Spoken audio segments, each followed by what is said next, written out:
Hello, everybody. I hope you can hear me all right. Just before we start, just to get an idea, can you put your hands up if you currently run your own business? So about half the room. Because we were going to start today with how our panel have got involved in their businesses, and as today's all about building a business and having a successful business, it's quite interesting to hear their advice on if you are already running your business or if you're thinking of setting one up. So Michael, you set up most recently, didn't you, last year? November, yeah. Last November. Yep. Do you want to talk us a little bit through that story and how you came to leave a paid job to start running your own business? Yeah, so I actually left a paid job in February of last year, decided to go out on my own. Unfortunately, the business that I set up with a couple of business partners didn't work out.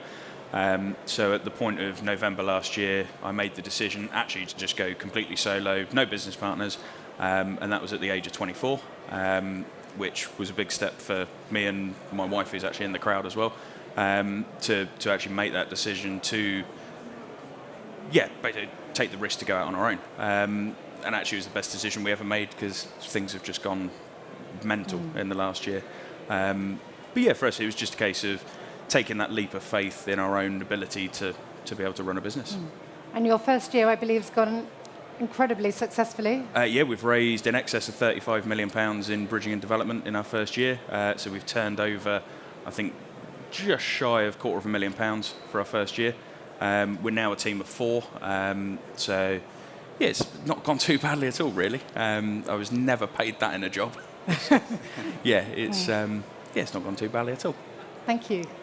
So Claire, you were a head mistress, weren't you, for many years before making the leap into finance, running a training company, and now working at Bright Star. Yep. So would you like to talk us through your journey just a little bit and making that leap out of being a head mistress? Yeah, so hopefully, it will inspire people that have perhaps come from a different background. But yeah, I worked in education for 16 years. We are a husband and wife team at Bright Star, amongst our other directors as well. But I hope that what I brought to the business were lots of transferable skills from the world of education, which is an extremely different sector to work in. But yeah, I've really enjoyed making the move from the public sector to the private sector. And the rest is history. We started in 2011, so reasonably well established now across 3 office locations across the country. And things going well. Thank you. Brilliant. And then Chris, on to you. So you're not running your own business, but you've been instrumental in building Crystal from 4 people before the credit crunch around that time, up to, how many have you got now? 52 at the moment. Brilliant. Yeah. So my story's slightly different in that I've always been employed. Made the jump to Crystal Specialist Finance from a building society back in 2007. Everything was great, going really well, and then obviously we all know what happened at the end of 2007. So we went from a team of 22, I think it was at the time, down to 4, and really reinvented the business at that point to develop it into the business it is today. And that's been a journey. It's obviously had its ups and downs, but it's taught us a lot. Brilliant. So in growing your business, obviously marketing it, promoting it is fundamental in order to get new customers.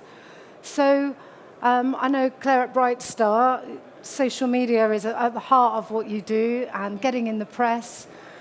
Do you want to talk us through your approach to press, to PR, and how you win new customers? I think, marketing, PR, social media is absolutely crucial because people have got to know what it is you are doing and your USPs and your key messages, etc., etc. I'm a great fan and user of social media. I think you have to decide what the purpose is for you. Personally, for me, in the role that I do, it's about showcasing good practice, it's about celebrating success, it's about pushing forward the kind of the messages and the values of the organisation. And it's such a powerful medium. But I mean, obviously any business that starts up new needs a clear PR and marketing plan. And I think that's absolutely essential because people, as I say, need to know what it is you do and what your key USPs are. And you do that a lot through Twitter and a lot through LinkedIn, don't you? Yeah, I mean, for me personally, for the kind of stuff that I'm doing, because I'm Director of People Development and I'm looking after the whole people development agenda and training and onboarding and, all those kind of things. For me, Twitter is the best thing for me. I would say more the guys who are writing business are more involved in LinkedIn, but Twitter for me has been a huge tool in order to get messages out about events and things that we're doing and so forth. So, quick audience question. Put your hands up. How many of you use Twitter for your business? So, very few, about 10% of the room. What about LinkedIn? More? Just over half. Facebook? About 10%. Instagram? Even fewer. So, Michael, quite interesting then. You think you get all your business through Instagram and Facebook? Literally all of it So somebody who's done nearly £250,000 worth of business in his first year, all your has business. all come from, so I owe Mark Zuckerberg quite a lot. All of it comes from Facebook, Instagram, and also our podcast as well. That's because what we found, to talk about the podcast very quickly, is what we found was a niche where actually a lot of people, you'll see Tab are running a podcast today. A lot of the brokers, lenders who are running podcasts are aiming them at other brokers and that is their market, whereas ours is very much focused directly to investors and developers. In 6 months we've had 10,000 unique listeners to that podcast. So in terms of reach, we would never get in front of all of those people who find that. I was sat in the Tab booth and one of the Tab guys has subscribed to the podcast and had heard it before, and you think it's just bonkers where it actually goes. What we've done a bit differently to other brokerages is actually we very early brought in a marketing team. So Jodie's in the front row, who is no doubt Instagramming this live somewhere. She is the person behind all of this. She's pushed us into places I'd never realised we could go. So we're also on Pinterest as well, which apparently is a lead generator. Interesting. So that was my reaction. One more show of hands. How many of you are consumer facing? How many of you are trying to sell to consumers, give advice to consumers? So about a quarter of the room. So maybe something to think about, the power of Facebook and Instagram going forwards. Chris, what do you do? Because you obviously a packager, so you're looking to talk to brokers. Yeah. How do you promote your business? We use Twitter and LinkedIn mainly for our promotion. Twitter, we try and bring the company to life a bit more. We bring the individuals to life, and we know we're talking to a different audience on there to the one we're talking to on LinkedIn. LinkedIn is a much more professional network, so there it's more about recruitment, business performance. So for us, it's understanding who we're talking to and what message we want to get across to those particular individuals, rather than it just being a blanket message that goes across all media. So I think the key of all three of you have said, get the message sorted first of all, before you put anything out, so you know what you're going to say. And when you do your social media, have any of you got an issues management plan, a strategy in place? I know a lot of people are frightened that if you put something on social media, you may get a negative comment. Do you have strategies to deal with this? Yeah, it's called Jodie. That's my strategy. Is Jodie deals with all of it. But I disagree with the LinkedIn bit to a certain degree, because actually, whenever we've found that we've put anything out on LinkedIn, there's no interaction. It tends to be very, very limited. Whereas, I put a post on Facebook recently about an award ceremony at the end of the year. Put the same post on LinkedIn, put the same post on Facebook. 350 people interacted with it, so that's actually physically left a comment, and I think I got 20 on LinkedIn. So the difference between the two I found was quite significant, and it was I suppose it's different for us because LinkedIn is very much connecting with lenders, Facebook is very much connecting directly to the consumer for us, and that's our strategy. Yeah, we see the exact opposite. Yeah. So if we put something on Facebook, we get no interaction, whereas on LinkedIn we get much more. It really depends on the people you're aiming at and who you want to talk to. So maybe that's the difference between a B2C approach, talking direct to customers, and you're talking to brokers and the rest of the industry. Do you find that as well, Claire? Well, I'm just talking here personally from my own Twitter account that I'm talking about. Obviously, Brightstar as a whole, we have our own, complete social media platform. So I can't comment about what we're doing on there. I'm just talking specifically about how I use Twitter to sort of promote my own work and the angle of the business that I take charge of. So, yeah. So let's move on to your next specialism, Claire, which is, and also we've spoken about this, which is people development. Obviously, anyone growing a business, getting the right people in is absolutely fundamental, and I don't think there's anybody that runs a business that doesn't have some horror story of how they've recruited somebody that wasn't quite the right person, who left or has been caused some damage to their business. There's always a hiccup. So what advice have you seasoned professionals got in terms of hiring people?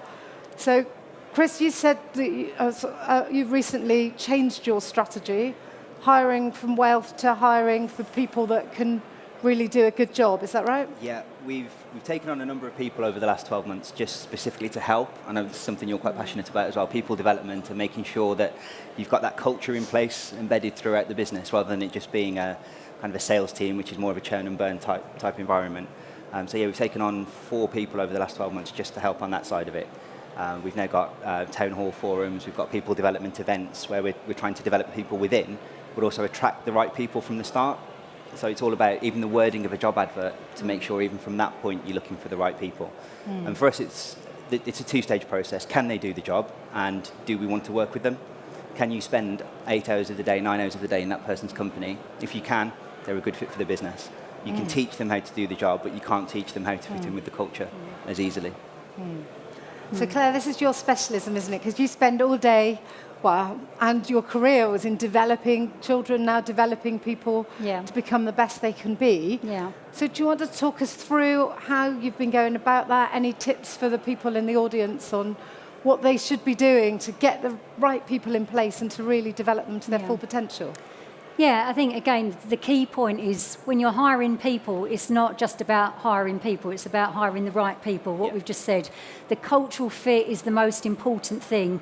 For me, it's all about hiring for attitude, training for skills. So nobody starts at Brightstar until I've then had a meeting with that person because I've been there from the very, very start. I know, I just get a feel for whether someone or not is going to, be part of the team or not be part of the team. And that's just a kind of an intuitive thing that you've got. So that's incredibly important. The other thing is as well, Brightstar, we've actually moved away quite drastically from the whole adverts and agencies approach to recruitment, because we find that our people are the best people for bringing new people to Brightstar. So, for example, over our 3 locations at the moment, at Billericay, you've got a husband and wife team.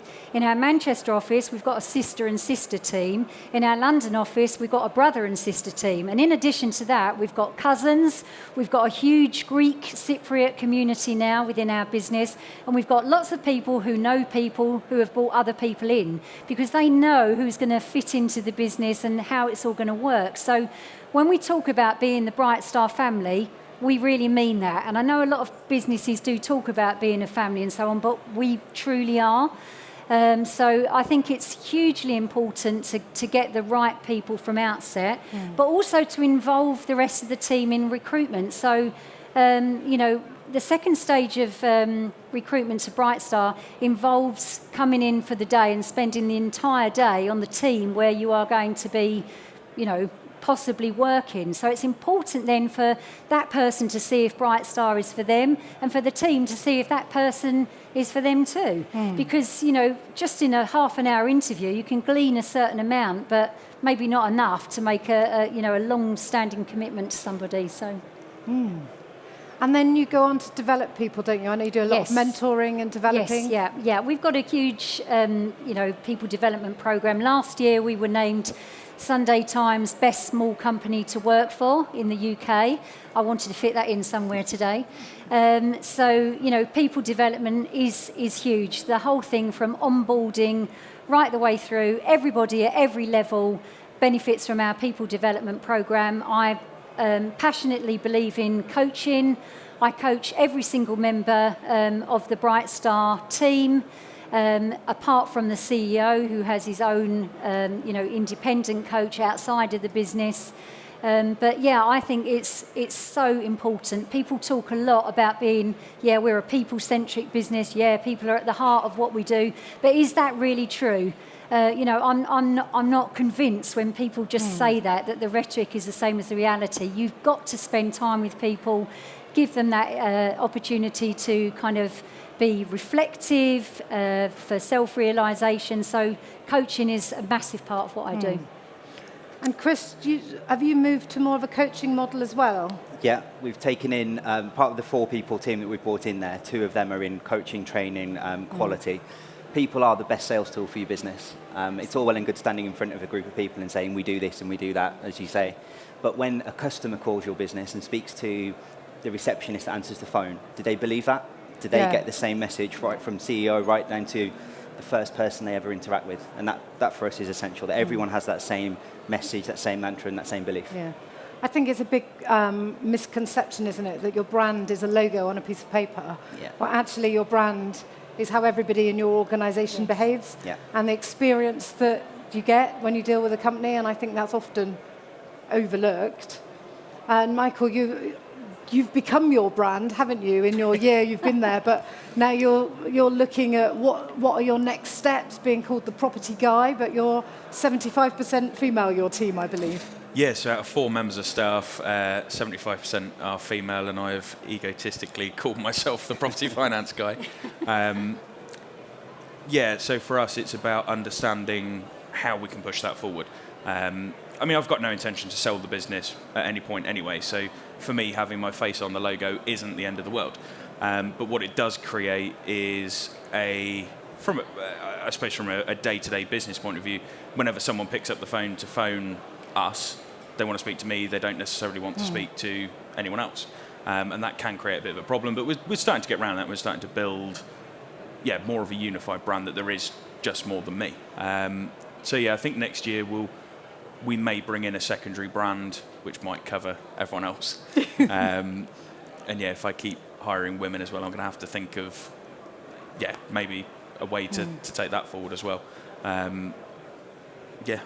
So let's move on a step. So you've set up your business, it's all going well, you've got the right people in place, you're doing some brilliant marketing, you've got in all the right press, and you're out on social media.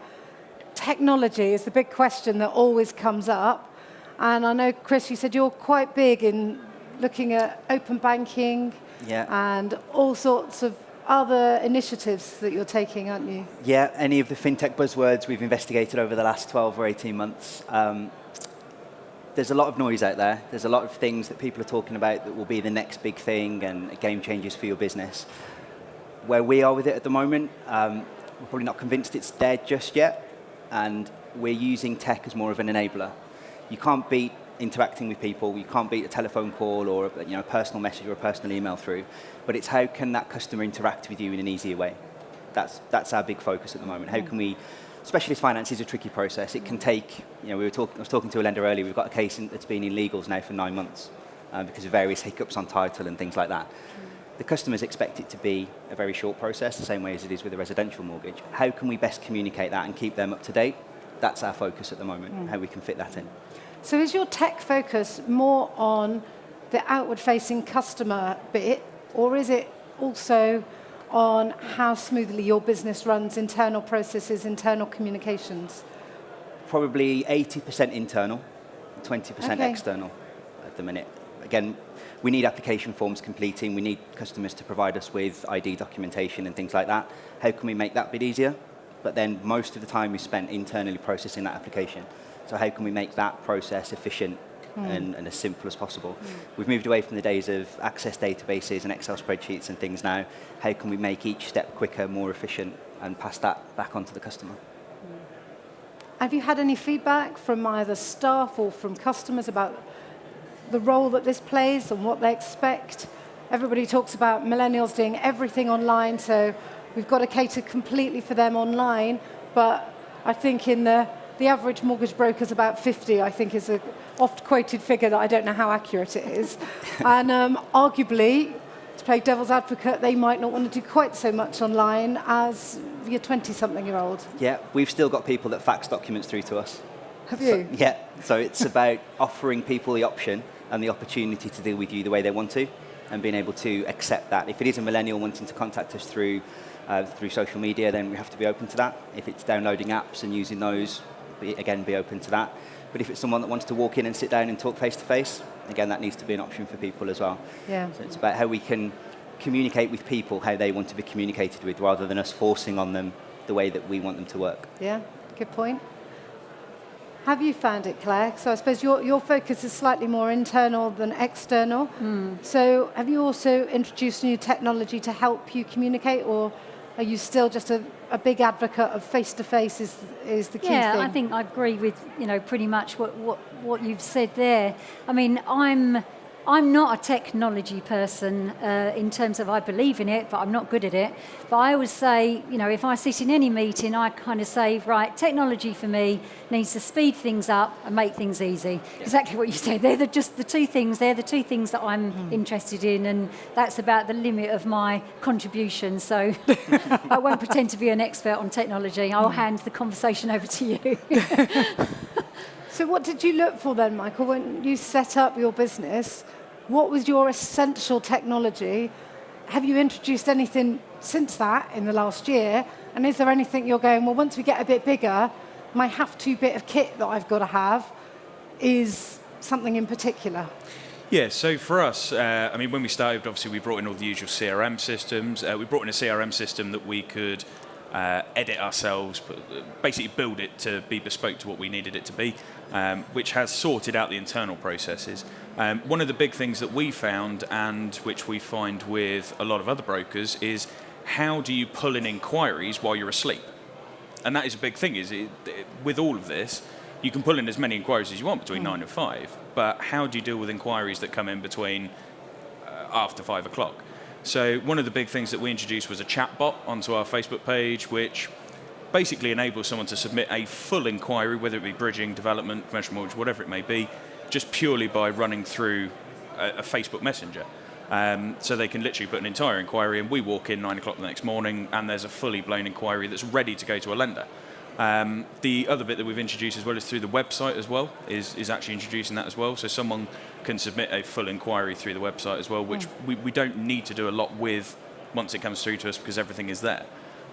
So we've introduced those so that basically whenever we step into the office in the morning, there's already a set of inquiries ready and waiting for us. And that was the big tech bit that we brought in. It was to deal with those two bits there. And you mentioned dealing with lenders, so I think a lot of new lenders have got fantastic systems in place.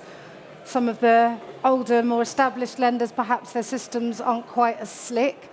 How are you guys all finding the interaction with lenders? Are they as willing to use technology in the way that both you and your customers want them to? Specialist lenders are slower on the uptake when it comes to technology. Specialist lenders are? Specialist lenders, yeah. A lot of them, some of them have still got paper forms to submit documentation on. So there's a big change for a lot of the banks in order to accept this technology moving forward. But then, do consumers use it? Yeah. So we ran a trial of open banking, which we did for 12 months. We had 3 customers in 12 months sign up to it, and only one of them went on to complete a loan. So it was a nice gimmick, it was a nice advertising tool to go out with, but customers didn't actually use it. Yeah.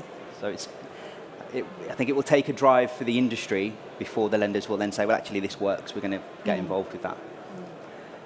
So there's still some lenders that want paper forms. Seems incredible. Yeah.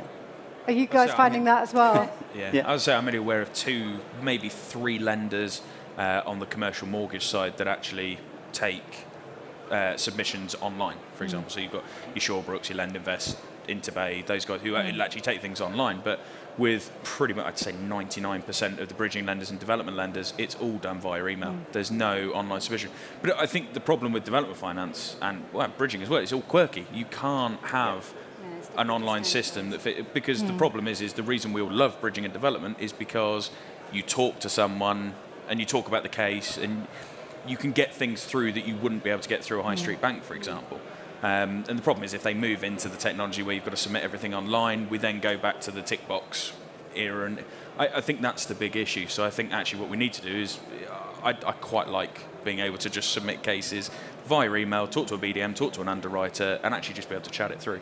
It takes a lot longer, but yeah, I find it much easier personally. And you deal directly with lenders, don't you? Because, of course, all three of you deal with lenders, but you two guys add value through your packaging, and you tend to go direct. So do you think that's a different experience, having to go direct as a smaller broker? Because not every lender will deal with brokers directly, will they? Yeah, I suppose for us, what it gives us is a bit more control, I guess. I see the benefits of using a packager for sure. But for me, I love to be in control of actually being able to pick up the phone and speak directly to a lender. I like building the relationships with the lenders. That's where I think we add the value in terms of that. I prefer dealing with the lender. I know it stops us dealing with certain lenders, but actually, to be fair, in the last year, I can't think of a single case that we haven't been able to place on our panel. And we work with, I think at latest count, 197 lenders directly, I think. It's not made a massive difference to us at all. So how many people in the audience deal directly with lenders? We have a show of hands. About a third. And how many go through packages? Not so many. You've got a bit of work to do there, you guys. I'll leave some cards. You've got a lot of people to speak to. How are we doing on time? So in terms of key advice then that you would give the guys in the room, what would be your key piece of advice you'd give someone who wants to grow their business? So they want to increase their business by, let's take a moderate 20% next year. What would be, let's go around and see what your key piece of advice would be. That's a tough question to finish with. For me, it would be remain true to your beliefs and what you do. The minute you stray away from that and try and be all things to all people, that's where problems start to occur. So if you're really good at doing one thing, be really good at doing that. And then expand yourself from there. Do more of that really well. One of the interview questions that we've taken off our interview form now, but used to be on there, is where do you see yourself in 5 years' time? And everyone that came in said, I want to be a manager. Well, why do you want to be a manager? Be really good at something that you do. Yeah. You don't just take the best salesperson and turn them into a manager. It's a different skill set that's needed. So take what you do really well, keep doing that.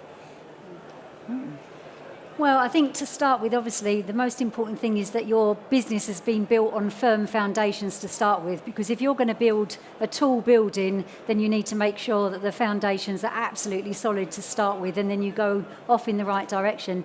But in terms of continuing to grow, continuing to build, when I look at Brightstar, we started in a broom cupboard, 3 people basically in a broom cupboard. You know, now it's a much bigger organisation than that. And I'd say that you have to remain open-minded, you have to remain reflective, you have to be responsive to change, you have to be prepared to change and to keep looking at things and reshaping it and redoing it and never standing still and you know, never resting on your laurels and thinking, well, you know, we're doing this really, really well, so we'll always do it well. I don't think you can afford to do that. You've always got to be looking over your shoulder, looking at your competitors, you know, and continuing to sort of evolve and, be responsive. Thanks, Claire. Yeah, so for me, I totally agree with that about building the foundations, but I think you can have the strongest foundations in the world, but if you've got no business, you've got a set of foundations that you can't use. So for me, it's don't be scared of social media. Far too many brokers are scared of social media. They're far too scared of networking. One of the big things I would say is that if you are an older generation of brokerage and you haven't used social media before, outsource it. There's so many people that can deal with it for you. So for me, social media has been instrumental for us. We've done some amazing stuff off the back of that. So for me, yeah, it's always about using the free resources around you in order to win business. We put no money behind social media whatsoever. We don't pay for adverts. We literally, everything we do is natural, generic reach. You don't need to put hundreds of pounds behind Facebook ads, which is what people believe that you have to do. We've turned over £250,000 with no ad spend whatsoever. So yeah, for us, social media has been instrumental, big time. Thank you. Have we got any questions from the floor? And sorry, this is a microphone coming to you. Hi, my name is Lionel. I'm commercial finance in my business, and I'm just interested on the social media piece because I use social media in my business, but I find that building an audience to market to is very difficult, and it sounds like you've overcome that issue somehow. I was just wondering if I could get your thoughts on it, please. Yeah, so... Is it on? Yeah, so for us, I mean, yeah, it was just literally a case of, I mean, I think at the minute I'm sat on 5,000 connections on Facebook, about 10,000 on LinkedIn, 1,300 on Instagram, and I think about 7 on Twitter. You can tell Twitter's not what I use. But for me, we literally, what we've done is with, for example, the Facebook page, it was just a case of getting people to invite their connections. So I would go to property meets, and we host our own property meet as well, which has helped, obviously. But I would go to property meets, I would get interacting with the host, I'd then get the host to mention us, and obviously people would then connect with us on Facebook. I'd then use those connections on Facebook to then get them to invite their friends to the Facebook page. So within a year, we've had 1,300 people come on to the Facebook page. And I had one guy, so Jodie's my 4th marketing manager. I outsourced to some pretty shoddy people before I brought it in-house. But one of those tried adverts very, very briefly, and I'm talking like for a day.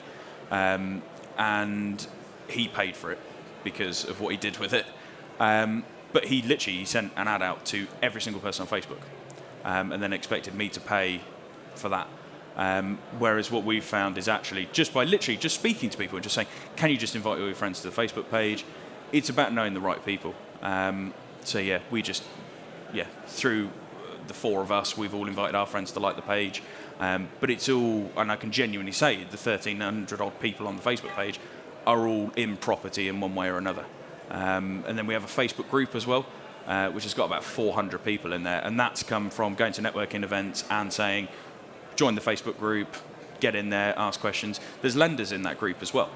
So quite a few of the lenders who are here today, their managing directors, their BDMs are all part of that Facebook group. And it just means that if an investor or a developer has a question, they go into the group, they ask a question, the question gets answered. I'm then seen as almost on a bit of a pedestal as I've created this group which people are then getting value out of. And that helps to then bring more people into the Facebook page as well. So it's almost, if you have a look into researching sales funnels as well, that's also a good way of, I wouldn't spend any money on it, but look at that funnel model of bringing people into your personal Facebook profile, then bringing them into the Facebook page, then bringing them into a Facebook group, because the group and Facebook at the minute are pushing groups, not pages.